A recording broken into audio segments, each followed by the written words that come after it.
And joining us now is Roman Waschuk, the former Canadian ambassador to Ukraine. Hello and welcome to TVP World. Glad to be with you. So from a diplomatic standpoint, do you think that Ukraine's situation has improved substantially following the summit in Switzerland? What steps would need to be taken to ensure a lasting peace? I think there's been a series of events that have bolstered Ukraine. There was also the Berlin Recovery Conference that provided quite a bit by way of practical projects and steps and financing. The G7 decision on using proceeds from Russian assets. So what that's meant is that Ukraine is essentially guaranteed a degree of macroeconomic stability for about the next year and a half. So that Ukrainians don't need to worry about pensions running out or the currency collapsing or any of those other things, and can actually focus on support for the armed forces fighting the war. And the peace summit in Switzerland provided the, if you will, the political cover for this. Obviously, this wasn't the whole world. There are a number of countries that are either wavering or skeptical or outright hostile, but still you manage to gather between 80 and 100 countries that continue with the correct and obvious view that Ukraine being attacked by another country is wrong, that it has a right to self-defense, and that a peace settlement needs to respect United Nations rules and the principle of territorial integrity and sovereignty.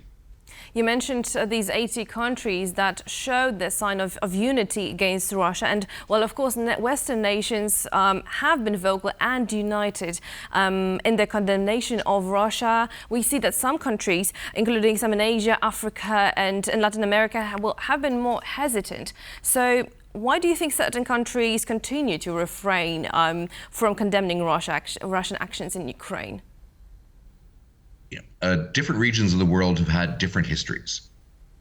If your country was the subject of Western European imperialism, or if it's had bad experiences with an American-sponsored regime, authoritarian regime, then obviously you're going to be skeptical of anything that these countries tell you now about a war that's in a faraway region, far away from where you sit.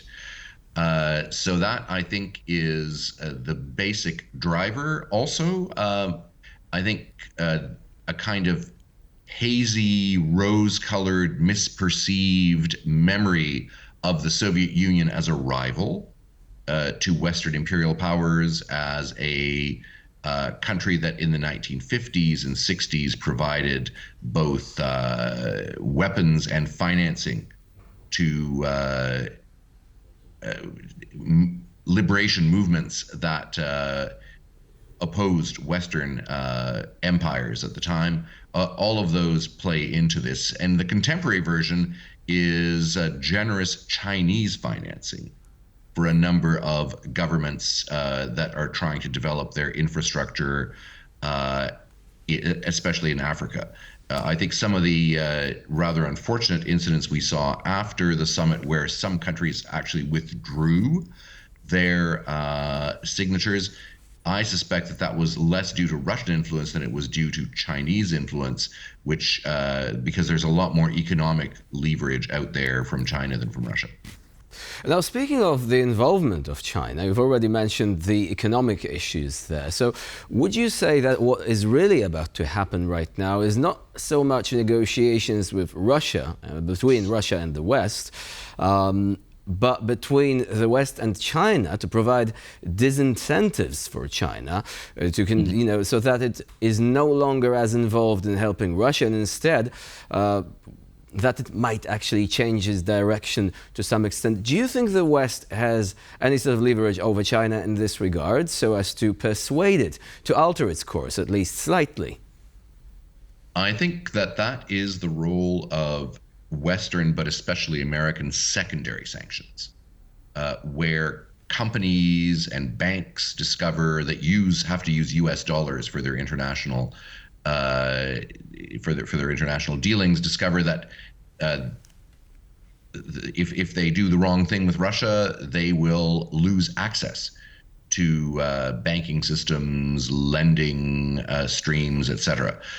So I think secondary sanctions, which we've been seeing more from the United States, and then we've begun to see them as well from the European Union, are probably the most effective lever in that respect. And now, perhaps putting China aside for a moment, because we do see that now sanctions would have to be involved in order to persuade in some way China. And zooming out ever so slightly and looking at other countries that we already mentioned, where historically speaking are not so keen on listening to what the Western world has to say. So what strategies do you think can be employed to positively perhaps encourage them to take firmer stance against Russia? Is there any way that as the West are able to do so, or do you think that we are in a status quo and nothing can be changed?